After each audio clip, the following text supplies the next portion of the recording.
स्वागत है आपका एक बार फिर से। आप देख रहे हैं basic electrical engineering complete course और आज का डिस्कशन अब हम शुरू करते हैं। तो पिछले लेक्चर में मैंने आपको कुछ सर्किट सिंप्लीफिकेशन टेक्निक्स बताई, ठीक है। हमने आपको वहाँ पे करंट डिवीजन रूल बताया, वोल्टेज डिवीजन रूल बताया, ठीक है। और आपको सर्किट सिंप्लीफिकेशन टेक्निक्स में हमने नाम बताया पहले तो 3, ठीक है। फिर जो है आपको थोड़ा सा बेसिक आइडिया दिया उनका कि कैसे उसको अप्लाई करना है, स्टेप्स के बारे में बताया, ठीक है। तो बेसिकली हमने क्या क्या पढ़ा उसको एक बार थोड़ा सा रिवाइज कर लें, फिर आगे बढ़ते हैं। 1 मिनट में उसको रिवाइज करते हैं। तो सबसे पहले जो हमने आपको बताया current division rule, voltage division rule, current division rule के बारे में हमने बताया कि अगर दो पैरेलल रेजिस्टेंसेज हैं, ठीक है, R1 R2, यहाँ इस पे नोड पे कोई आई करंट आ रही है तो किस तरीके से डिस्ट्रीब्यूट होगी, इसमें करंट I1 गई, इसमें करंट I2 गई, ठीक। हमने बताया था कि किस तरीके से हम लोग उसको देखेंगे, किस तरीके से डिस्ट्रीब्यूशन हो रहा है। तो I1 के लिए हम लोग फार्मूला लिखते थे टोटल करंट इंटू आई, टोटल करंट इंटू जिस ब्रांच में हमें करंट चाहिए उसका दूसरा वाला जो अपोजिट वाला ब्रांच है उसका मल्टीप्लीकेशन, उसके रेजिस्टेंस का मल्टीप्लीकेशन, तो R2 अपॉन नीचे total sum R1 plus R2। इसी तरीके से I2 के लिए लिखेंगे total current I into I2 कहाँ फ्लो हो रही है R2 में, तो मल्टीप्लीकेशन किससे होगा R1 से, तो R1 upon R1 plus R2। तो कुछ इस प्रकार से हमने आपको ये बताया करंट डिवीजन रूल के बारे में। वोल्टेज डिवीजन रूल के हमने बारे में बताया कि मान लीजिए दो रेजिस्टेंस जो है सीरीज में लगे हुए हैं, ठीक है। ये R1 रेजिस्टेंस है, ये R2 रेजिस्टेंस है, या किसी EMF सोर्स यानी पोटेंशियल सोर्स V से जुड़े हुए हैं, तो किस तरीके से इनके अक्रॉस वोल्टेज का डिस्ट्रीब्यूशन होगा, यानी कितना कितना वोल्टेज ड्रॉप आएगा, उसको निकालने के लिए सीधा फॉर्मूला जो वोल्टेज डिवीजन रूल का है, यानी दो रेजिस्टेंसेस के बीच में किस तरीके से हमारा वोल्टेज का डिवीजन हो रहा है, ठीक है। वोल्टेज डिवीजन रूल में हमने देखा, वोल्टेज डिवीजन रूल, उसमें हमने क्या देखा, उसमें हमने देखा कि V1 का जो फार्मूला होता है V1 इक्वल टू, हमने बताया था आपको पूरा डेरिवेशन करके बताया था, शॉर्टकट भी बताया था, शॉर्टकट मैं बताता हूँ। तो V1 इंटू V यानी total voltage into resistance of that branch जिसमें हमको ड्रॉप चाहिए। तो कौन सा V1 किसका है, R1 का ड्रॉप है, तो R1 से मल्टीप्लाई करेंगे अपॉन नीचे total resistance R1 plus R2। इसी तरीके से V2 हो जाएगा टोटल वोल्टेज V1 इंटू जिस ब्रांच में ड्रॉप चाहिए वो V2 into R2 upon R1 plus R2, ठीक है। तो ये वोल्टेज डिवीजन रूल और करंट डिवीजन रूल था, ठीक है। वोल्टेज डिवीजन और करंट डिवीजन में अंतर क्या है, वोल्टेज डिवीजन में हमको जिस ब्रांच में चाहिए होता है उसी से हम मल्टीप्लाई करते हैं। देखो नीचे टोटल सम यहाँ पे भी है, नीचे टोटल सम यहाँ पे भी है, यानी दोनों रेजिस्टेंसेस का सम यहाँ पे भी है, दोनों रेजिस्टेंसेस का सम यहाँ पे भी, दोनों जगह रेजिस्टेंसेस का सम ही हमको करना है। लेकिन मल्टीप्लिकेशन में बस आपको ध्यान ये देना है कि वोल्टेज डिवीजन रूल में हम लोग उसी वाले ब्रांच से मल्टीप्लाई करेंगे जिसके अक्रॉस हमको वोल्टेज ड्रॉप चाहिए, और करंट डिवीजन रूल में हम उस रेजिस्टेंस से मल्टीप्लाई करेंगे जिसमें हमको करंट नहीं चाहिए, ठीक है। यानी जिसमें करंट चाहिए उससे मल्टीप्लाई नहीं करना, जिसमें नहीं चाहिए उससे करना है। तो आपको बस यही थोड़ा सा डिफरेंस याद रखना है, क्योंकि बच्चे बहुत कन्फ्यूजन हो जाता है उनको कि किससे हमको मल्टीप्लाई करना है, ठीक है। तो ये आपने नोट ही कर लिया होगा। आगे बढ़ते हैं, आगे बढ़ते हैं, ठीक है। और उसके बाद हमने क्या बताया आपको, उसके बाद जो है हमने बताया सोर्स ट्रांसफॉर्मेशन के बारे में, जिसमें आपको 3 मेथड बताएं। पहला मेथड था नोडल एनालिसिस, ठीक है, नोडल एनालिसिस मेथड। इन मेथड से हम लोग क्या करेंगे, अपना जो है सर्किट का सिंप्लीफिकेशन करेंगे, सॉल्व करेंगे, उनकी वैल्यूज निकालेंगे, ठीक है। दूसरा हमारा मेथड था मेश एनालिसिस, मेश एनालिसिस, ठीक है। तीसरा हमारा मेथड क्या था, हमारा था source transformation, source transformation, source transformation, ठीक है। तो नोडल और मेश के बारे में हमने उस दिन देख लिया था, ठीक है, कि नोडल एनालिसिस क्या होता है, मेश एनालिसिस क्या होता है, और अभी हमने सोर्स ट्रांसफॉर्मेशन के बारे में नहीं देखा है। तो अभी हम लोग उसको देखेंगे, लेकिन उससे पहले थोड़े एक दो क्वेश्चंस हम इन दोनों पे करेंगे ताकि आपको बेसिक आइडिया हो जाए कि कैसे जो है इनको हम लोग को अप्लाई करना है। फिर हम लोग तीसरे अपने एप्लीकेशन पे यानी तीसरे सिंप्लीफिकेशन टेक्निक पे चलेंगे, जिसको बोलते हैं सोर्स ट्रांसफॉर्मेशन। तो हमने बताया था कि जो नोडल एनालिसिस है वो बेसिकली केसीएल और ओम्स लॉ पे बेस्ड है, ठीक है। वहां पे मैंने आपको कुछ स्टेप्स बताए थे, जैसे सबसे पहला स्टेप था कि सबसे पहले नंबर ऑफ नोड्स आइडेंटिफाई करने हैं, फिर एक रेफरेंस नोड सेलेक्ट करना है, रेफरेंस नोड सेलेक्ट करने के बाद क्या करना है, उसके बाद रेफरेंस नोड को छोड़ करके बाकी सभी नोड्स पे जो है हमें केसीएल अप्लाई करना है, ठीक है। फिर वहां पे आपको इक्वेशंस मिलेगी, उस इक्वेशंस को सॉल्व करके नोड वोल्टेज ज्ञात करना है, यानी नोड वोल्टेज फाइंड आउट कर लेना है, ठीक है। वैसे हमने बताया था केवीएल के बारे में, यानी मेश एनालिसिस के बारे में, कि वो जो है केवीएल और जो है अपना ओम्स लॉ का समेशन है, ठीक है, दोनों लॉ का समेशन है। यहाँ पे हम लोग क्या करते थे, सबसे पहले मेसेस फाइंड आउट करते थे कि इतने नंबर ऑफ मेसेस हैं। मेस फाइंड आउट करने के बाद क्या करते थे, हर मेस का एक करंट डिसाइड कर लेते थे, चाहे क्लॉकवाइज या एंटी क्लॉकवाइज, ठीक है। उसके बाद क्या करते थे, हर मेस में केवीएल अप्लाई करते थे। केवीएल अप्लाई करने के बाद हमें इक्वेशंस मिलती थी। वो इक्वेशंस किसके फॉर्म में मिलती थी, मेस करंट के फॉर्म में। उनको सॉल्व करके हम लोग मेस एनालिसिस पूरी करते थे और वहां पे मेस करंट्स ज्ञात कर लेते थे, ठीक है। तो अभी इन पे एक दो क्वेश्चन देखेंगे, फिर हम लोग सोर्स ट्रांसफॉर्मेशन पे आते हैं। चलिए शुरू करते हैं। तो सबसे पहले शुरू करते हैं नोडल एनालिसिस से। सबसे बेसिक क्वेश्चन आपको कराते हैं, फिर हम लोग प्रॉब्लम डिस्कशन सेक्शन में एडवांस क्वेश्चंस करेंगे, अच्छे क्वेश्चंस करेंगे। तो आज की जो क्वेश्चन हमारी ये लेक्चर है उसमें कुछ हम लोग बेसिक उसका डिस्कस करेंगे, कैसे हमें अप्लाई करना है, ताकि जब हम अच्छे क्वेश्चन करना शुरू करें तो आप जो है इजीली उनको वहाँ पे अप्लाई कर सके एनालिसिस को और कर सके। तो अभी हम लोग बेसिक से बिल्कुल शुरू करते हैं। तो आज हम लोग इसमें पहले नोडल एनालिसिस देखते हैं।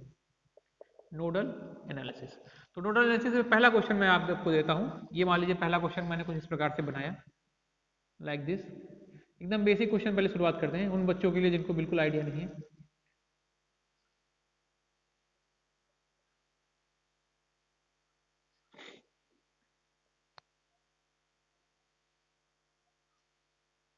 इसको हम लोग मान लेते हैं समथिंग 3 ओम, ये 6 ओम, ये 1 ओम ले लेते हैं, ये 20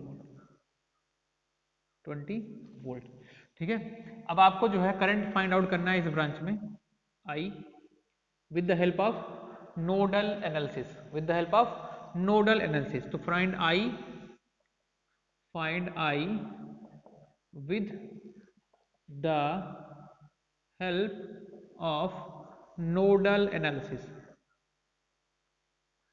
नोडल एनालिसिस से आपको आई फाइंड आउट करना है। तो सबसे पहले मैंने क्या बताया था, पहले मैंने ये कहा था कि सबसे पहले आप नोड्स फाइंड आउट करेंगे। कौन से नोड्स फाइंड आउट करेंगे, उस सर्किट में नोड्स फाइंड आउट करेंगे जिसमें हमको सॉल्व करना है, जिसमें हमको सॉल्व या नोडल एनालिसिस लगानी है। तो हमको ये सारा सर्किट मिल गया, ठीक है। अब हमको क्या करना है, इस पे नोडल एनालिसिस से जो है करंट आई निकालनी है, जो कि 3 ओम में फ्लो कर रही है। तो सबसे पहले मैंने क्या कहा कि नोड निकालेंगे, ठीक है। और यहाँ पे हम कौन से नोड निकालेंगे, प्रिंसिपल नोड्स, ठीक। तो एक नोड देखिए यहाँ पे ये भी एक नोड है, ठीक है, क्योंकि दो ब्रांचें आपस में आकर कनेक्ट हो रही है। लेकिन ये क्या है, कैसा नोड है, सिंपल नोड है, ठीक है। लेकिन हमें चाहिए प्रिंसिपल नोड। तो प्रिंसिपल नोड कहाँ पे है, ये देखिए, जहाँ पे दो से ज्यादा ब्रांचेस कनेक्टेड हो उसको प्रिंसिपल नोड बोलते हैं। मैंने अपने नोड पिछले वाले सेक्शंस में बताया, ठीक है। उसमें आपको नहीं पता तो आप जाकर देख सकते हैं, जिसमें मैंने केवीएल केसीएल एक्सप्लेन किया था। वहां पे नोड, ब्रांचेज, एलिमेंट्स, ठीक है, मेश लूप सबके बारे में बताया है। आप वो वीडियो जाके देखिए पहले। तो यहाँ पे हमने एक नोड डिसाइड कर लिया, एक नोड नंबर 1 हो गया ये, ठीक है। फिर हम लोग देख सकते हैं कि एक नोड ये है हमारे पास, ठीक है। तो एक नोड नंबर 2। तो आपको दो नोड दिख गए, दो प्रिंसिपल नोड दिख रहे हैं, ठीक है, दो प्रिंसिपल नोड है, ठीक। तो आपने दो नोड यहाँ पे डिसाइड कर लिया, एक नोड ये हो गया, दूसरा नोड ये हो गया, ठीक। अब ध्यान से देखिए, अब ध्यान से देखने वाली बात ये है कि हमने पहला काम पूरा कर लिया, यानी हमने फाइंड आउट कर लिया कि नंबर ऑफ नोड्स कितने हैं। कितने हैं नंबर ऑफ नोड्स हमारे पास, यहाँ पे नंबर ऑफ नोड्स हैं 2। कितने नंबर ऑफ नोड्स हैं, दो प्रिंसिपल नोड्स हैं हमारे पास। कितने प्रिंसिपल नोड मिल गए, दो प्रिंसिपल नोड्स मिल गए। तो हमने सेकंड स्टेप में ये बताया कि उन जो है नोड्स में से एक नोड को आपको क्या मान लेना है, एक नोड को आपको रेफरेंस नोड मान लेना है, रेफरेंस नोड मान लेना। तो बेसिकली ज्यादातर क्वेश्चंस में हम जो है, ये जो हमारा नीचे वाला नोड होता है इसको हम लोग रेफरेंस नोड मान लेते हैं। क्या मान लेते हैं, रेफरेंस नोड। क्या मान लेंगे इसको, रेफरेंस नोड। और हम लोग मान लेंगे कि यहाँ का वोल्टेज जो है वो 0 वोल्ट है, यानी इसको हम अर्थ कर चुके हैं, इसको अर्थ कर चुके हैं, यानी हम लोग मानते हैं कि ये हमारा रेफरेंस नोड है। तो अब बेसिकली जनरली ज्यादातर क्वेश्चन में हम लोग ये जो नीचे वाला नोड होगा उसको हम लोग जो है वो रेफरेंस नोड मान के चलेंगे। तो हमारे पास अब बचा कौन सा नोड, ये नोड। तो ये नोड बचा, तो इस नोड पे हम लोग सबसे पहले अब इसको नोड वोल्टेज मानेंगे। हमने माना कि ये नोड 1 है, ठीक है, ये नोड नंबर 1 है। तो यहाँ पे जो हमारा नोड वोल्टेज हो गया वो V1 हो गया। क्या हो गया, V1 हो गया, ठीक है। नोड वोल्टेज क्या हो गया, V1 हो गया। तो हमने दो काम कर लिए, क्या, पहला काम हमने नोड डिसाइड कर लिए, दोनों नोड हमको मिल गए, ठीक है। फिर उनमें से हमने क्या किया, एक नोड को रेफरेंस नोड मान लिया। तो हमने नोड नंबर 2 को रेफरेंस नोड मान रखा है, इसको नोड नंबर 1 हमने यहाँ पे लिख दिया, ठीक है। तो नोड नंबर 2 को हमने रेफरेंस नोड मान लिया, ठीक है। अब क्या करना है हमको, नोड नंबर 1 पे, यानी हम उसमें क्या कहा गया था कि रेफरेंस नोड को छोड़ करके जितने भी नोड बचते हैं उन सब पे आपको केसीएल अप्लाई करना है। तो बेसिकली आपको दिख रहा है यहाँ पे एक ही नोड हमें मिल रहा है, रेफरेंस नोड को छोड़ करके कितना नोड बचा, एक नोड बचा, यानी एक ही प्रिंसिपल नोड बचा। तो हम लोग क्या करेंगे, यहाँ पे केसीएल लगाएंगे। क्या लगाएंगे, केसीएल लगाएंगे। ठीक है, तो अब मान लीजिए ये करंट आई हो गई, तो हम लोग मान लेते हैं, चलिए इसको कुछ करंट मान लेते हैं, यहाँ पे है आई डैश और ये हो गई आई डबल डैश।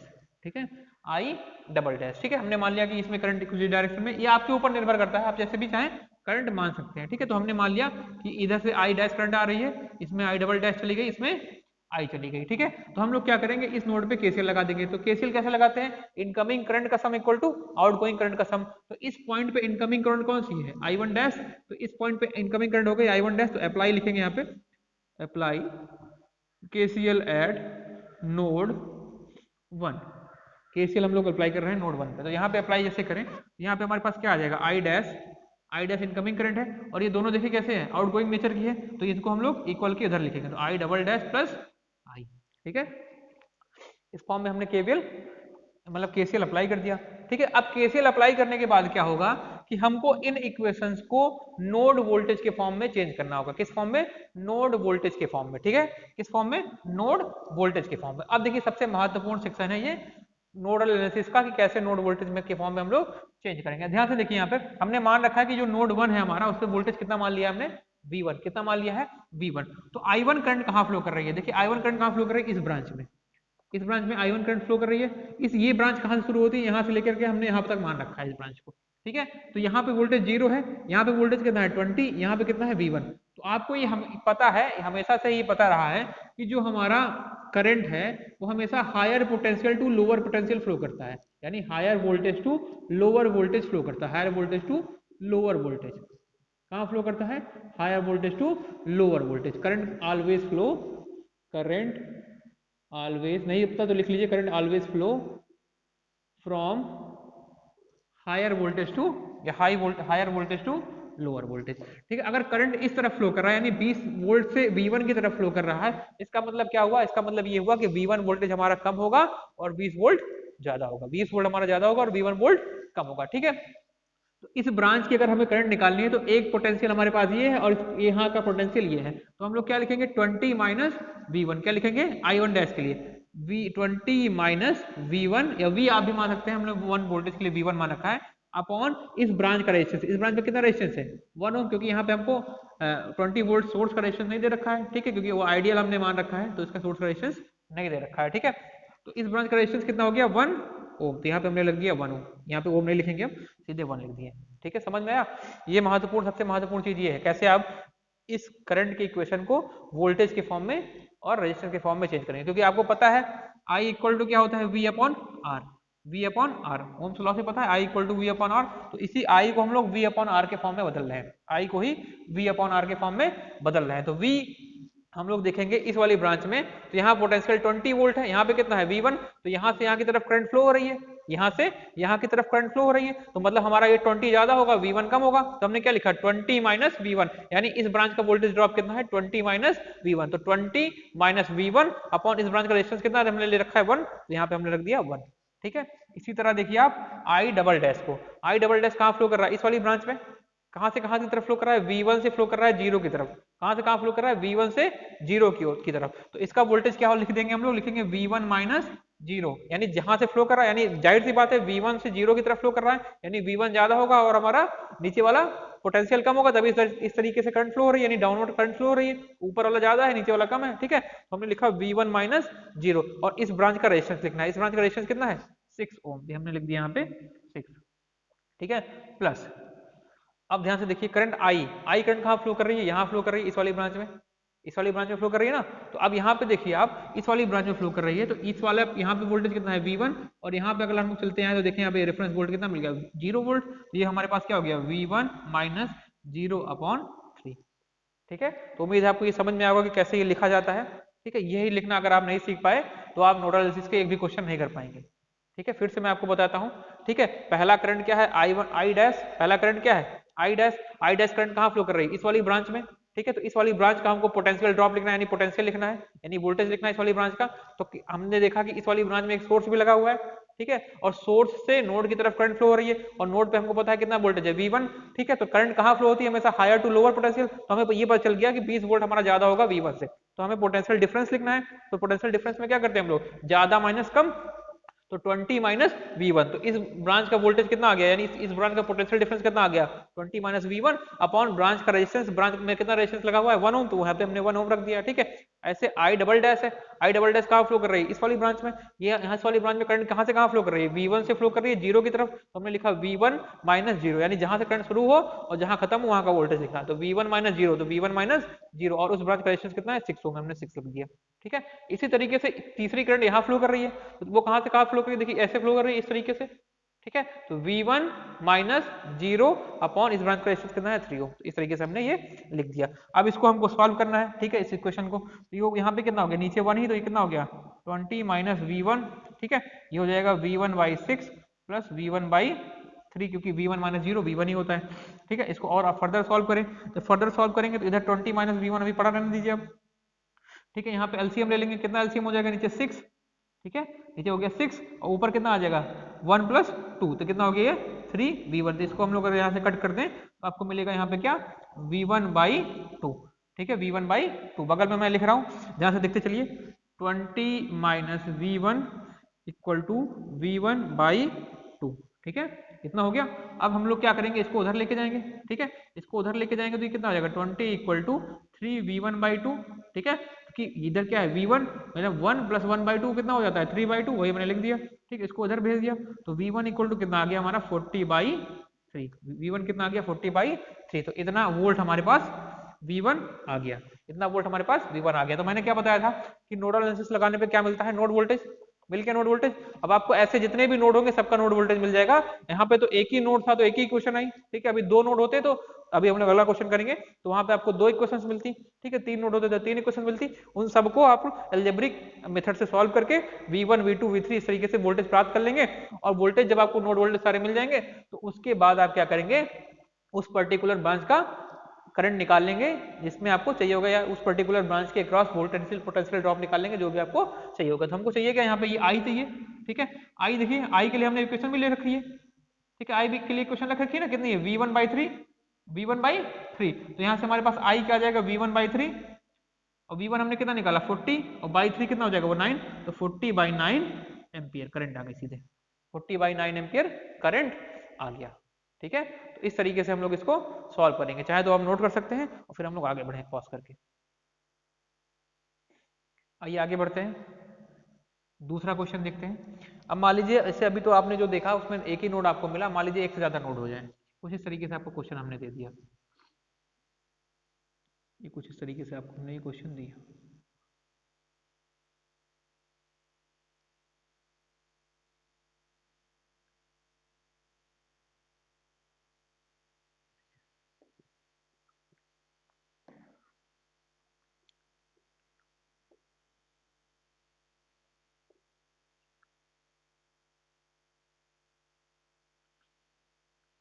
इस तरीके से अगर क्वेश्चन आपको दे दिया गया है और अब आपसे कहा गया कि आप फाइंड आउट करिए, तो किस तरीके से आप फाइंड आउट करेंगे। अभी तक आपने एक नोड के लिए देखा, अब हम लोग एक से ज्यादा नोड के लिए देखते हैं, ठीक है। तो क्वेश्चन आपको मिल गया, ठीक है। अब इसमें कह दिया गया, मान लीजिए, चलिए क्या कह दिया गया आपको, मान लीजिए ये करंट यहाँ पे पूछ ली गई, यहाँ पे कुछ आपने कह दिया कि ये करंट आई फाइंड आउट करिए कि 4 ओम के क्रॉस कितना करंट फ्लो करेगा, ये आपको बताना है इस सर्किट में, ठीक है। तो सबसे पहले मैंने क्या बताया, सबसे पहले आपको फाइंड आउट करना है number of principal nodes, number of principal nodes, कितने nodes, number of principal nodes. सबसे पहले हम लोग नोड फाइंड आउट करें, तो देखिए यहाँ पे दो ब्रांचेस कनेक्टेड है, ये सिंपल नोड है, ठीक है। तो देखिए यहाँ पे तीन ब्रांचेस कनेक्टेड है, तो ये आपको एक प्रिंसिपल नोड मिल गया 1, ठीक है। यहाँ पे देखिए 1 2 3 ब्रांचेस कनेक्टेड है, दूसरा नोड मिल गया, ठीक है, ये नोड नंबर 2 हो गया, ठीक है। अब यहाँ पे देखिए ये सारे एक ही नोड है, क्यों, क्योंकि यहाँ पे कोई एलिमेंट कनेक्टेड नहीं है, तो ये भी एक नोड, ये भी एक नोड, ये सारे एक ही नोड है, तो इन सबको नोड हम नोड मान लिया, ये नोड नंबर 3 है, और इसी को हम लोग रेफरेंस नोड मान लेते हैं 0 वोल्ट वाला, ठीक है। तो ये हमने क्या बताया, अभी मैंने अपने पिछले ही प्रश्न में बताया था कि जनरली हम लोग जो नीचे वाला जो नोड होता है उसको ही रेफरेंस नोड मान के चलते हैं, ठीक है। तो यहाँ पे हमको कितने नोड मिले, नोड 1 नोड 2 नोड 3, तीन नोड मिल गए, ठीक है। तो पहला काम हमने पूरा कर लिया, दूसरा काम हमने ये पूरा कर लिया कि हमने एक को रेफरेंस नोड मान लिया, ठीक है। कौन सा रेफरेंस नोड हो गया हमारा, ये नीचे वाला रेफरेंस नोड हो गया, ठीक। अब तीसरा काम क्या बचा, अब हमें क्या करना है कि एक एक करके बारी बारी से हर नोड पे केसीएल अप्लाई करना है। तो सबसे पहले नोड 1 पे केसीएल अप्लाई करेंगे, फिर नोड 2 पे केसीएल अप्लाई करेंगे, ठीक है। तो नोड 1 पे अप्लाई करेंगे, नोड 2 पे अप्लाई करेंगे। चलिए सबसे पहले केसीएल अप्लाई करने से पहले हम लोग क्या करते हैं, कुछ करंट्स मान लेते हैं। हमने माना कि इस ब्रांच में हमने मान लिया करंट कुछ I1 फ्लो कर रही है, ठीक है। इस ब्रांच में हमने मान लिया कुछ करंट ऐसे I2 फ्लो कर रही है और इस ब्रांच में कुछ करंट I3 फ्लो कर रही है। देखिए हमने सभी ब्रांचेस में करंट मान ली, ठीक है, सभी नोड्स पे जितनी है करंट हमने मान ली, ठीक है। करंट हमने एक एज्यूम कर लिया कि हमने मान लिया कि इस वाली ब्रांच में, यानी इस एजम्पशन हमने लिया कि इस वाली ब्रांच में करंट I1 फ्लो कर रही है, इस वाली ब्रांच में उन्होंने दे ही रखा है I, तो उसको हम I रखेंगे, वही निकालेंगे, ठीक है। हमने मान लिया इस वाली ब्रांच में जो है वो हमारा I2 करंट फ्लो कर रहा है और इस वाली ब्रांच में करंट जो है हमारी वो I3 फ्लो कर रही है, ठीक है। करंट मानने के बाद क्या करेंगे, सभी वोल्ट जो हमारे नोड्स हैं उन पे वोल्टेज हम एज्यूम करेंगे। हमने माना V1, यानी ये हमारा ये फर्स्ट नोड है तो इसका वोल्टेज हमने मान लिया V1 है, ये हमारा सेकंड नोड है जिसको हमने वोल्टेज मान लिया V2। सबसे पहले आप इतना काम करेंगे किसी भी क्वेश्चन में, ठीक है। सबसे पहले आप क्या करेंगे, नोड फाइंड आउट करेंगे, एक को रेफरेंस नोड मारेंगे, फिर सारे जो है ब्रांचेस के अक्रॉस आप एक करंट डिसाइड कर लेंगे I1 I2 I3 I4 करके, ठीक है। उसके बाद हर एक नोड का एक वोल्टेज एज्यूम कर लेंगे। तो हमने ये सारे काम कर लिए, ठीक है। अब क्या करेंगे, हम बारी बारी से एक एक नोड पे केसीएल अप्लाई करेंगे, ठीक है। तो यहाँ पे हमारे पास दो नोड्स हैं तो दो बार केसीएल अप्लाई करेंगे, एक बार नोड 1 पे एक बार नोड 2 पे। तो नोड 1 से एक इक्वेशन मिलेगी और नोड 2 से एक इक्वेशन मिलेगी, दोनों V1 V2 के फॉर्म में होगी। दोनों को सॉल्व करके हम लोग फाइनल आंसर कैलकुलेट करेंगे। चलिए शुरू करते हैं।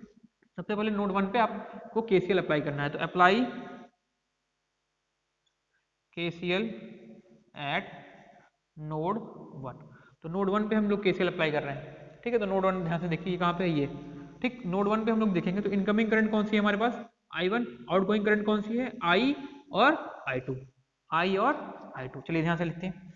तो हम नोड 1 पे इनकमिंग करंट हो गई हमारी I1, ठीक है। आउटगोइंग करंट कौन सी है, I plus I2, I plus I2 हमने लिख लिया, केसीएल बिल्कुल लिख लिया, ठीक। अब हमको क्या करना है, इस केसीएल की जो इक्वेशन I के फॉर्म में है इसको हमको नोड वोल्टेज के फॉर्म में चेंज करना है, जैसे हमने पिछले क्वेश्चन में किया सेम इस तरीके से यहाँ भी करेंगे। सबसे पहले करंट कौन सी है, I1। तो I1 कहाँ फ्लो कर रही है, यहाँ पे फ्लो कर रही है, ठीक है। अब ध्यान से देखिए I1 फ्लो कर रही है यहाँ पे, ठीक है। तो अब यहाँ से इधर की तरफ से इधर की तरफ फ्लो कर रही है, यानी V1 हमारा कम होना चाहिए और हमारा अभी हमारा ऐसा एजम्पशन है क्योंकि हमने मान रखा है, जरूरी नहीं हो सकता है बाद में करंट माइनस में आ जाए I1 तो हमारा करंट इधर फ्लो होने लगे, ठीक है। ऐसा हो सकता है, बिल्कुल हो सकता है, कई क्वेश्चन में हम लोग आगे देखेंगे ऐसा होगा भी।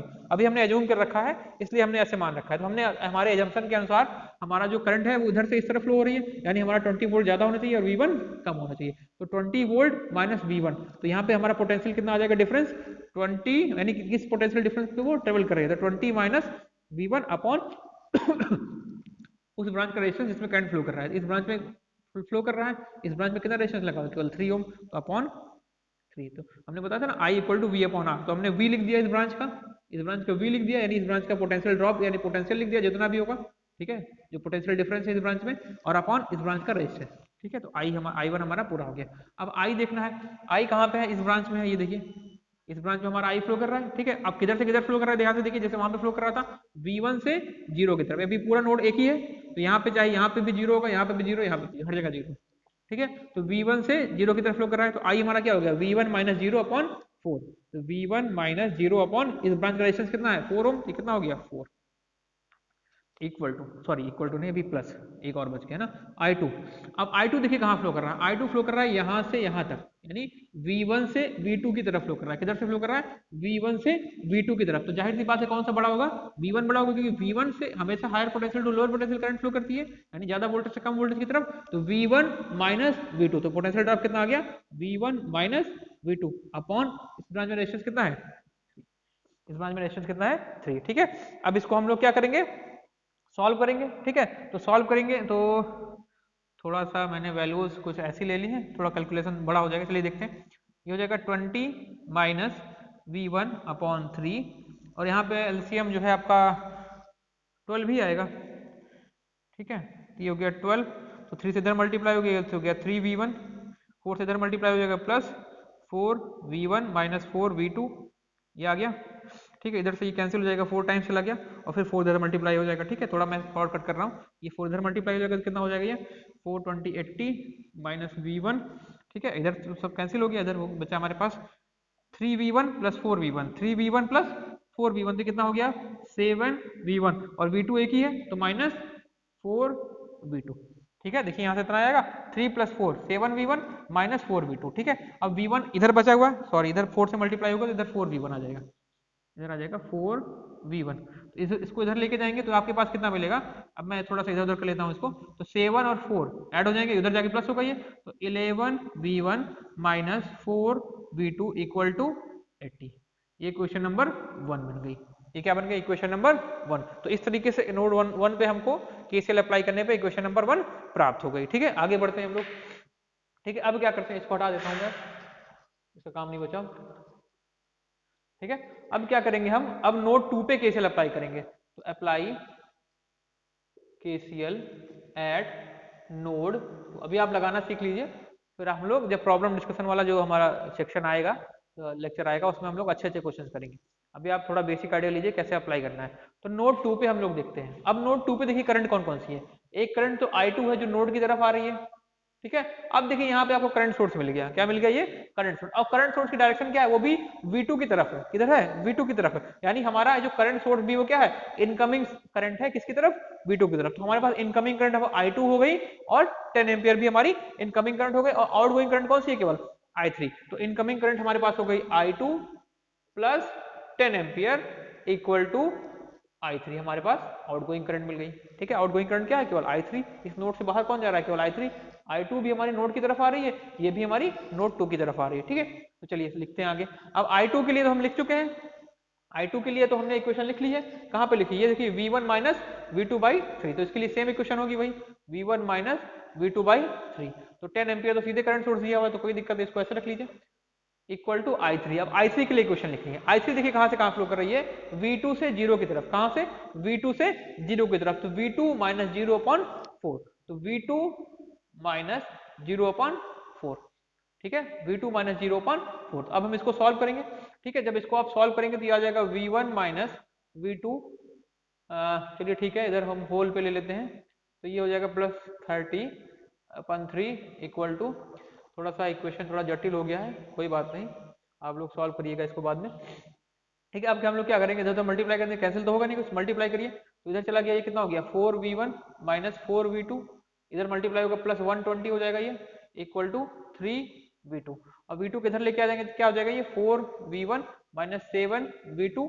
इसको उधर लेके जाएंगे तो माइनस 120, इक्वेशन नंबर 2। तो ये दो इक्वेशन मिली, इक्वेशन नंबर 1 और इक्वेशन नंबर 2।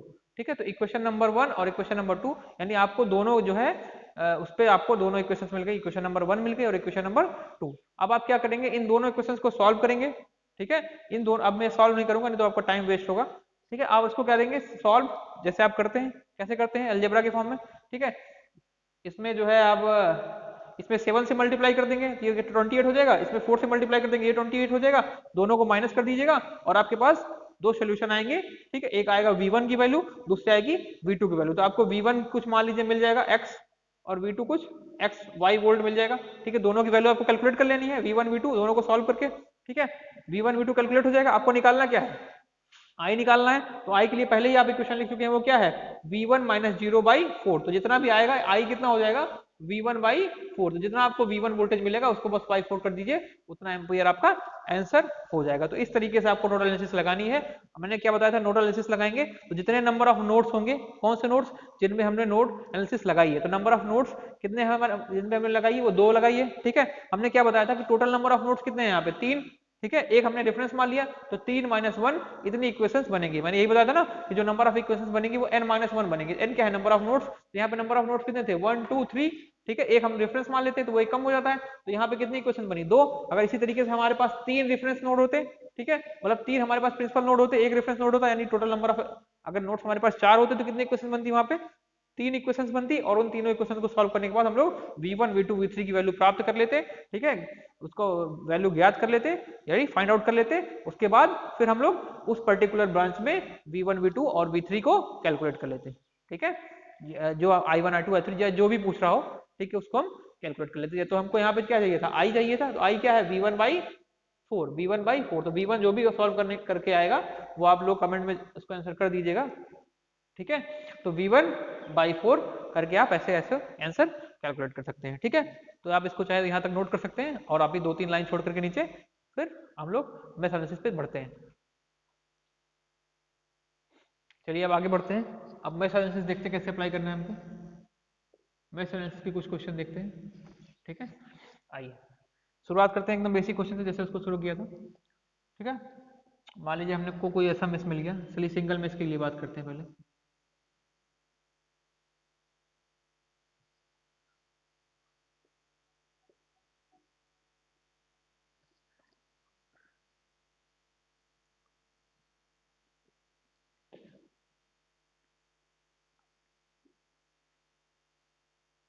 ठीक है। अब चलिए मान लीजिए हमको यहाँ पे है और हमको फाइंड आउट करना है इसके क्रॉस वोल्टेज ड्रॉप।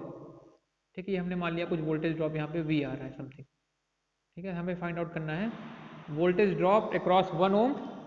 ठीक है, voltage drop across 1 ohm using mesh analysis. Using mesh analysis यानी मेश एनालिसिस की सहायता से हमको इस 1 ओम के क्रॉस जो वोल्टेज ड्रॉप आएगा वो फाइंड आउट करना है। तो हमको रेजिस्टेंस पता है, हमको चाहिए क्या यहाँ पे करंट बस, तो current into resistance equal to क्या हो जाता है वोल्टेज यानी V इक्वल टू IR। ठीक, चलिए लेकिन इसको सॉल्व कैसे करना है मेश एनालिसिस से। ठीक है, तो मेश एनालिसिस की जब हम बात करते हैं तो आपको याद आना चाहिए मेश का मतलब KVL प्लस ओम्स लॉ।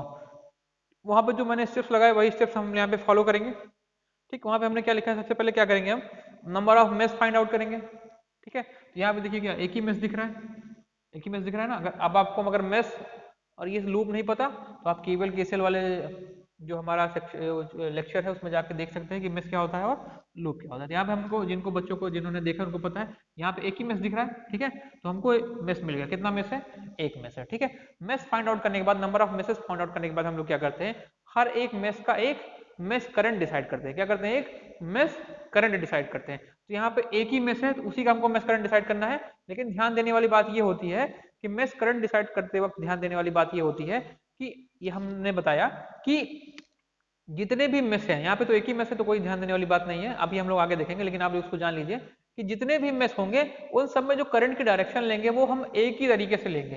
ठीक है, अगर एक मेश में मान लीजिए हमने ऐसे क्लॉकवाइज ले लिया, ये क्लॉकवाइज है यानी क्लॉकवाइज मतलब घड़ी की तरह जो चलता है। ठीक है, देखिए घड़ी ऐसे चलती है, हमने मान लिया इस तरीके से करंट फ्लो कर रहा है यानी करंट इस तरीके से ऐसे फ्लो कर रहा है। ठीक है, तो अगर हमने पहले वाले में क्लॉकवाइज मान लिया तो हम बाकी सारों में भी क्या मानेंगे क्लॉकवाइज ही मेश करंट मानेंगे। ठीक है, ये अपना रूल है, यही फाइंड आउट पकड़ते हुए आप चलेंगे तो आपके गलती होने के चांसेस लगभग 99% वो कम हो जाएंगे।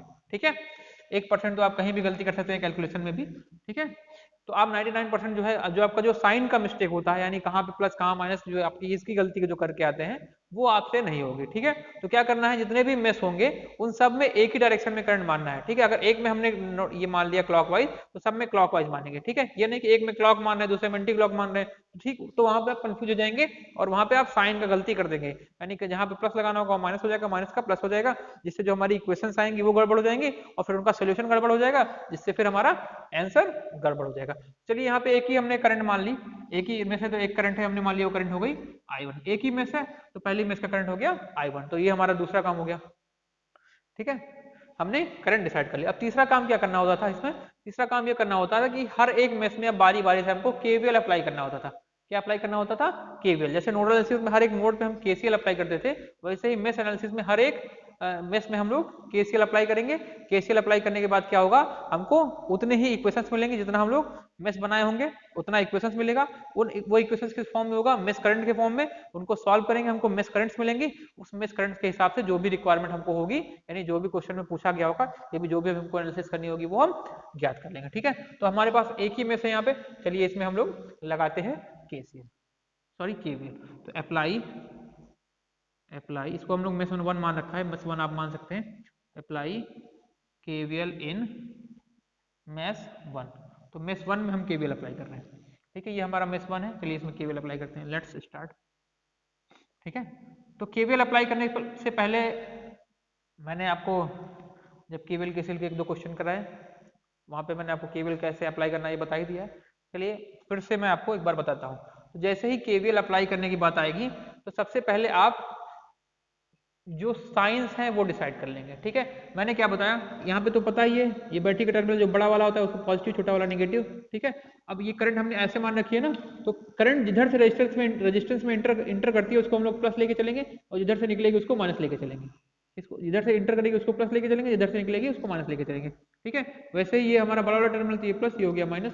ठीक है, इधर से करंट ऐसे फ्लो हो रही है तो ये हमारा जिधर से एंटर कर रही है तो इधर से एंटर करेगी, इसको हमने प्लस ले लिया, इधर हमने माइनस ले लिया। ठीक है, सारा आपका ये पूरा हो गया यानी जो हमारे पास क्या बोलते हैं साइन डोनेशन था वो पूरा हो गया, यानी साइन हमने हर जगह डिनोट कर दिया। ठीक, अब क्या करना है ये ध्यान रखना है, पैसिव साइन कन्वेंशन के हिसाब से हम किस टाइप से मैं साइन लूंगा उसको आप एक बार गौर से सुन लीजिए। मैं हमेशा उस टर्मिनल का साइन लूंगा जिस टर्मिनल से करंट लीव कर रही होगी। जिस टर्मिनल से करंट निकल रही होगी, तो मैं क्या लूंगा, उस टर्मिनल का साइन लूंगा जिस टर्मिनल से करंट लीव कर रहा होगा, यानी जिस टर्मिनल से करंट बाहर निकल रहा होगा। ध्यान से देखिए, अब हमारा करंट का डायरेक्शन क्या है, ऐसा है ना ये लूप, तो हमारा करंट ऐसे आ रहा होगा, तो 10 वोल्ट में मैं किसका साइन लूंगा, करंट कहां से बाहर निकल रहा है, प्लस वाले से, तो मैं 10 वोल्ट में प्लस का साइन लूंगा। ठीक है, अब आगे बढ़ेंगे हम लोग यहाँ पे इस रेजिस्टेंस में, जैसे ही हम आएंगे तो इसके क्रॉस जो वोल्टेज ड्रॉप होगा उसमें जो करंट कहां से निकलेगी, डायरेक्शन ये है ना, तो कौन सा टर्मिनल से निकल रही है, निगेटिव टर्मिनल से निकल रही है, किससे निकल रही है, निगेटिव टर्मिनल से, तो कौन सा साइन लूंगा मैं यहाँ पे, माइनस लूंगा। ठीक है, अब फिर हम बढ़ेंगे आगे, फिर हमको ये वोल्टेज सोर्स मिला, तो वोल्टेज सोर्स में करंट किधर से जा रही है, इस तरफ से इस तरफ जा रही है, तो बाहर निकली किधर से, माइनस से निकली, तो इस वाले वोल्टेज सोर्स का मैं कौन सा साइन लूंगा, नेगेटिव वाले। ऐसे ही मैं आगे बढ़ूंगा यानी इस वाले हमारे रेजिस्टेंस पे आऊंगा, तो जब इस वाले रेजिस्टेंस पे आऊंगा तो करंट किस टर्मिनल से बाहर निकलेगी, माइनस से, तो मैं कौन सा साइन लूंगा, माइनस का। इतना आप ध्यान रखिएगा, यही चीजें मैं through out the circuit analysis use करने वाला हूं। ठीक है, चलिए आगे बढ़ते हैं, अप्लाई करते हैं। तो यहाँ पे ध्यान से देखिए, तो यहाँ पे मैं सबसे पहले यहाँ पे इस तरफ से बढ़ता हूँ। ठीक है, यहाँ से शुरू करके फिर यहाँ पे लौट रहा है। ठीक है, तो यहाँ से चलिए मैं 10 वोल्ट से शुरू करता हूँ। 10 वोल्ट पे कौन सा साइन होगा, प्लस 10 वोल्ट। ठीक है, तो अब वोल्ट नहीं लिखना है, वो तो हमारा यूनिट है, प्लस कि माइनस, क्योंकि ये आया दूसरा नंबर पे। अब यहाँ पे करंट किधर से निकलेगा, माइनस वाले टर्मिनल से, तो हमने यहाँ पे माइनस ले लिया, तो माइनस आई इंटू आर, आई हमने कितनी मान रखी, I1, तो आई हो गई हमारी I1, आर कितना है यहाँ पे 1 ओम, तो ये हो गया हमारा 1 ओम। ठीक है, अब हम कहाँ पहुंचे, इस वाली बैटरी पे पहुंचे, इस वाली बैटरी पे कौन सा साइन लेना पड़ेगा, माइनस, क्योंकि हमारा जो करंट निकलेगा उस टर्मिनल कौन सा होगा, माइनस, ये हो गया हमारा -6। ठीक है, फिर हम लोग आगे बढ़े, कौन सा मिल गया हमको, ये रेजिस्टेंस मिल गया, तो इस रेजिस्टेंस में हम लोग देख रहे हैं किधर से हमारा करंट निकलेगा, नीचे की तरफ से, तो नीचे की तरफ हमारा कौन सा साइन है, नेगेटिव, तो -I1 करंट सेम होगा इंटू रेजिस्टेंस 1 इक्वल टू 0, तो हमने केवीएल अप्लाई कर दिया। देखिए अब कोई लिमिट हमारा नहीं बचा। ठीक, अब इसको हम सॉल्व करेंगे, ये होगा 10 minus I1 -6 minus I1 equal to 0, तो 10 -6, सबसे पहले नंबर्स को आपस में हमने सॉल्व करेंगे, तो 10 -6 कितना हो गया 4, I1 2 है, तो मेरा -2, I1 इक्वल टू 0, I1 को उधर लेके चले गए, तो I1 इक्वल टू कितना आ जाएगा 4/2, कितना आ गया 2 एम्पियर। तो करंट आपके पास कितनी आ गई 2 एम्पियर, लेकिन हमारा आंसर ये नहीं है, हमें चाहिए क्या, इसके क्रॉस वोल्टेज ड्रॉप चाहिए, इसके क्रॉस वोल्टेज ड्रॉप चाहिए, तो आपको चाहिए क्या, V चाहिए, तो V क्या हो जाएगा, इसमें फ्लो होने वाली करंट, इसमें फ्लो होने वाली करंट क्या है, I1 ही है, इसमें फ्लो होने वाली करंट क्या होगी I1, और इसके क्रॉस रेजिस्टेंस कितना है 1, तो ये रेजिस्टेंस हो गया 1, तो करंट कितनी हमारे पास निकल के आई 2, रेजिस्टेंस कितना है 1, तो हमारे पास V निकल के आ गया 2 वोल्ट। ठीक है, तो इस तरीके से हम लोग मेश एनालिसिस अप्लाई करते हैं। तो एकदम बेसिक सा क्वेश्चन था, ये उन बच्चों के लिए था जिनको बिल्कुल आइडिया नहीं है, तो इस तरीके से हम मेश एनालिसिस लगाते हैं। ये तो एक मेश के लिए बात थी। चलिए अगले क्वेश्चन में हम लोग 2 मेश के लिए देखते हैं, यानी 2 मेश हो तो किस तरीके से केसीएल किस तरीके से मेश एनालिसिस लगाएंगे, फिर हम लोग आगे बढ़ते हैं। इतना नोट कर लीजिए। चलिए शुरू करते हैं। ये मान लीजिए मैंने अगला क्वेश्चन दे दिया। अब मुझे फाइंड आउट करना है क्या, मुझे फाइंड आउट करना है, ये मान लीजिए मैंने ये फाइंड आउट करना है कि हमको इसके across voltage drop find out करना है, यानी 4 ओम के अक्रॉस कितना वोल्टेज ड्रॉप आएगा, ये हमें फाइंड आउट करना है with the help of mesh analysis, तो ये आप देखिए। ठीक है, यहाँ पे 2 मेश दिख रहा होगा। ठीक है, देखिए 2 मेश है ना हमारे पास। सबसे पहले हमारा काम क्या है, मेश एनालिसिस में सबसे पहले number of mesh find out करना। तो एक मेश ये है, दूसरा मेश ये है, तो हमने मेश फाइंड आउट कर लिया, एक मेश ये, दूसरा मेश ये, तो मेश नंबर 1 ये, मेश नंबर 2 ये, दोनों मेश हमने फाइंड आउट कर लिया। मेश फाइंड आउट करने के बाद हमने सेकंड स्टेप क्या बताया था, सेकंड स्टेप ये बताया था कि मेश फाइंड आउट करने के बाद हम लोग क्या करते हैं, मेश करंट एज्यूम करते हैं। तो सारी मेश में एक ही टाइप से करंट एज्यूम करेंगे। चलिए हमने मान लिया क्लॉकवाइज, तो क्लॉकवाइज करंट हो गया I। ठीक है, अगर हमने पहली वाली में क्लॉकवाइज मान रखा है, ये हो गया I1। ठीक है, तो हम दूसरे वाले में भी कैसे एज्यूम करेंगे, क्लॉकवाइज, तो हमने दूसरे वाले में भी एज्यूम कर लिया इस तरीके से I2। ठीक है, तो दूसरा काम हमने कर लिया। ठीक है, तो सबसे पहले हमने मेश फाइंड आउट कर लिया, जितने नंबर ऑफ मेश होंगे वो हमने फाइंड आउट कर लिया। फिर हर मेश में हम लोग क्या करेंगे, करंट एज्यूम कर लेंगे। तो पहले वाले में करंट I1 हो गई, दूसरे वाली में हमने I2 कर ली। देखिए दोनों की करंट डायरेक्शन सेम है, यानी ये भी क्लॉकवाइज, ये भी क्लॉकवाइज, ये नहीं कि यहाँ पे आपने क्लॉकवाइज मान रखा है, यहाँ पे एंटी क्लॉकवाइज मान लीजिए। ठीक है, सारे के सारे में सेम डायरेक्शन की करंट मान ली है, तो हमने यहाँ पे क्लॉकवाइज मानी, यहाँ पे भी क्लॉकवाइज मान ली। ये दोनों काम पूरे हो गए। ठीक है, अब क्या करना है, तीसरा काम ये करना होता है कि अब दोनों मेसेज में आपको क्या करना है, केवीएल अप्लाई करना है बारी बारी से। पहले मेश में केवीएल अप्लाई करेंगे, फिर दूसरे मेश में केवीएल अप्लाई करेंगे। तो जब दोनों में केवीएल अप्लाई कर लेंगे, उसके बाद क्या करेंगे, हमको 2 इक्वेशंस मिलेंगे, उनको सॉल्व करेंगे और वैल्यूज फाइंड आउट करेंगे। चलिए शुरू करते हैं। ठीक है, सबसे पहले क्या करेंगे, मेश नंबर 1 में क्या करना है, हमको केवीएल अप्लाई करना है। तो अप्लाई केवीएल इन मेश फर्स्ट। तो मेश फर्स्ट में केवीएल अप्लाई करना है। देखिए ध्यान से देखिए, इसमें आपको अप्लाई करना है। अप्लाई करने से पहले हमने क्या बताया था, सबसे पहले साइन ले लेते हैं। ये हमने मान लिया इधर से करंट आ रही है तो ये प्लस हो गया, ये हमने माइनस मान लिया। अब यहाँ पे देखिए ये वाला जो हमारा 4 ओम है, ये जो हमारा 4 ओम आपको दिख रहा होगा, यहाँ पे ध्यान देने वाली बात ये है कि यहाँ पे दो करंट आपको मिलेंगी। एक करंट I1 ऊपर से नीचे की तरफ जा रही होगी और I2 नीचे से ऊपर की तरफ जा रही है। ठीक है, तो हम लोग मान लेते हैं कि I1 करंट ज्यादा है। अभी एग्जाम्पल लेते हैं कि I1 करंट ज्यादा है, तो जो करंट ज्यादा होगी उसका ही साइन हम लोग लेके चलेंगे। तो हमने मान लिया कि I1 ज्यादा है तो I1 का साइन लेके चल रहे हैं। ठीक है, तो I1 के लिए देखिए करंट करंट इधर से आ रही है ऊपर से नीचे, जिधर से एंटर करेगी उसको प्लस ले लेंगे, जिधर निकलेगी उसको माइनस ले लिया। ठीक, ये ले लिया। ठीक है, और दूसरे वाले लूप में देखिए यहाँ पे तो इस वाले में केवल करंट I2 ही जा रही है। ठीक है, तो यहाँ पे इधर इधर से देखिए ऐसे गई ना, इस तरीके से, तो इधर से एंटर करी तो इसको हमने प्लस मान लिया, इसको माइनस मान लिया। ठीक है, तो इस तरीके से हमने करंट डोनेशन ले लिया। अब आपको पता है बैटरी में बड़ा वाला प्लस छोटा वाला माइनस, यहाँ पे बड़ा वाला प्लस छोटा वाला माइनस। चलिए यहाँ पे हम लोग अप्लाई करते हैं, शुरू करते हैं। तो पहले वाले लूप में हम लोग केवीएल अप्लाई करना है। तो यहाँ 20 वोल्ट से शुरू करें तो 20 वोल्ट में करंट कहाँ से निकलेगी, प्लस टर्मिनल से, तो ये प्लस 20 माइनस। अब देखिए यहाँ पे पहुंचे ना, यहाँ पे माइनस लगाना पड़ेगा क्योंकि करंट इधर से निकल रही है माइनस वाले टर्मिनल से, तो यहाँ पे क्या हो गया माइनस। तो माइनस करंट हमने कितनी मान रखी है, इसमें कौन सी कितनी करंट जा रही है, केवल I1, क्योंकि यहाँ पे करंट क्या है केवल I1। तो यहाँ पे करंट कितनी गई I1, तो ये हो गया हमारे पास I1 इंटू रेजिस्टेंस कितना है वहाँ पे 2, तो I1 इंटू 2। ठीक, अब यहाँ पे पहुंचे, यहाँ पे ध्यान से देखिए, अब ये सबसे समझने वाली बात ये है। ठीक है, अब यहाँ पे देखिए पहुंचे, अब यहाँ पे करंट की डायरेक्शन हमने I1 वाला ज्यादा मान रखा है, तो करंट निकलेगी किधर से, माइनस वाले टर्मिनल से, तो क्या हो गया माइनस।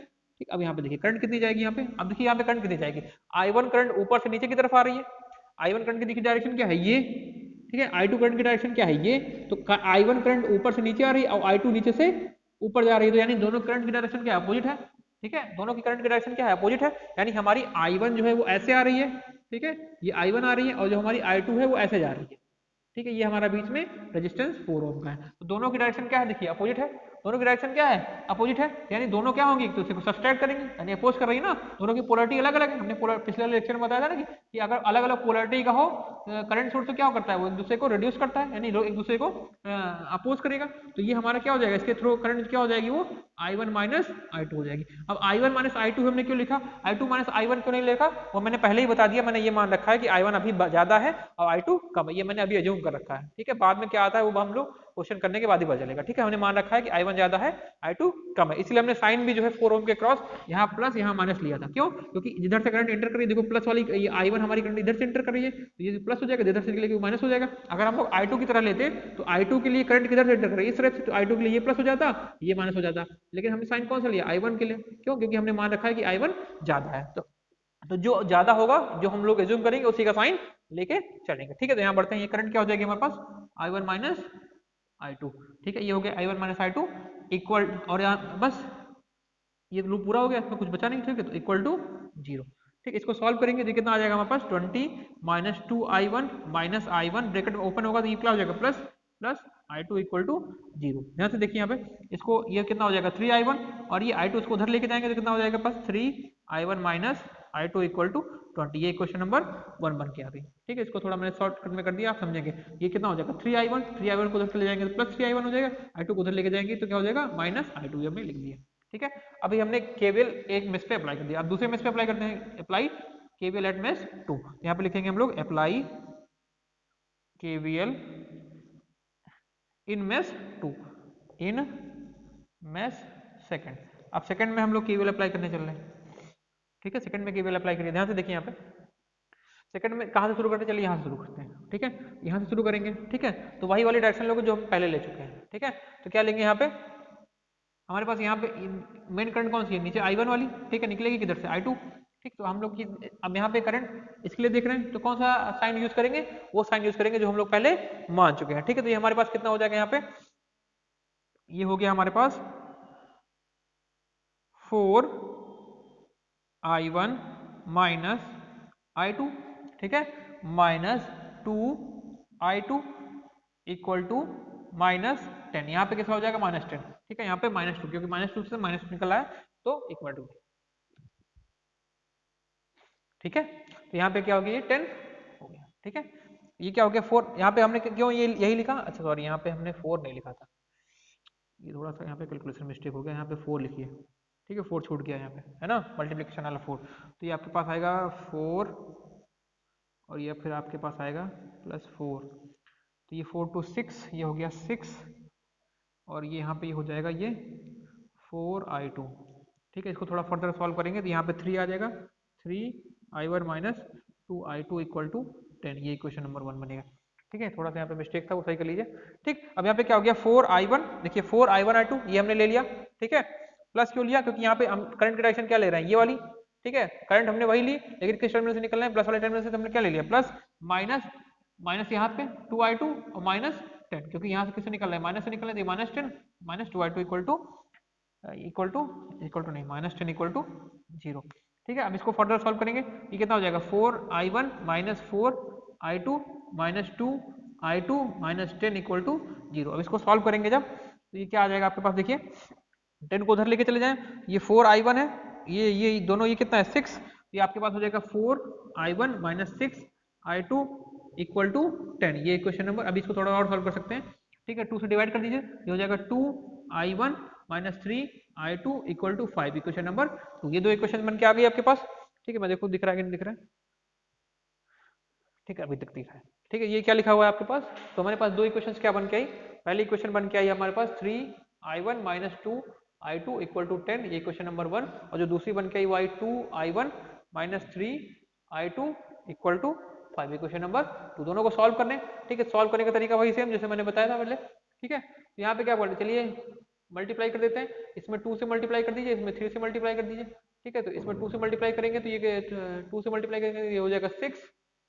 ठीक है, ये हो जाएगा 4, ये हो जाएगा, फर्जी हमने कर दिया था वहाँ पे, चलिए कोई, इसे 3 से मल्टीप्लाई करेंगे तो ये हो जाएगा 6, ये हो जाएगा 9, ये हो जाएगा 15, माइनस कर दीजिए दोनों को, माइनस प्लस माइनस, तो ये कैंसिल, ये आपके पास कितना आ जाएगा यहाँ पे 5i1 5i2, ठीक है, इक्वल टू, माइनस हो गया तो 5, ठीक है, तो i2 इक्वल टू कितना आ गया यहाँ पे 1 एम्पियर, i2 इक्वल टू कितना आ गया 1 एम्पियर। अब आप किसी भी इक्वेशन में रख दीजिए i1 की वैल्यू, i2 की वैल्यू i1 प्राप्त हो जाएगा। ठीक है, चलिए हम लोग मान लीजिए इस इक्वेशन में रख देते हैं, तो इस इक्वेशन में रखेंगे तो ये हो जाएगा 3, यानी इक्वेशन नंबर 1 में रखेंगे तो हो जाएगा 3i1 माइनस 2i2 की वैल्यू कितनी है 1 इक्वल टू 10, तो ये इधर चला जाएगा, तो i1 इक्वल टू, यानी 3i1 इक्वल टू कितना हो जाएगा 2, उधर जाएगा तो कितना हो जाएगा 12, तो i1 इक्वल टू हो गया 12, तो i1 इक्वल टू हो गया 12/3, तो आपके पास कितना आ गया 4 एम्पियर। तो आपके पास करंट i1 कितनी आ गई, आपके पास करंट i1 आ गई, आपके पास करंट i1 आ गई, i2 आ गई कितनी 1 एम्पियर,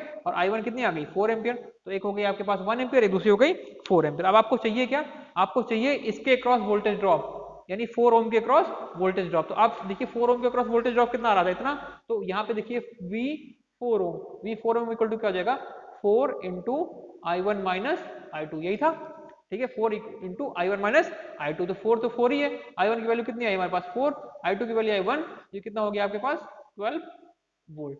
तो यहाँ पे वोल्टेज ड्रॉप हमारा कितना आ गया 12 वोल्ट। तो इस तरीके से हम लोग मेश एनालिसिस अप्लाई करते हैं और सॉल्यूशंस फाइंड आउट करते हैं। ठीक है, तो अभी आप इतना नोट डाउन करिए।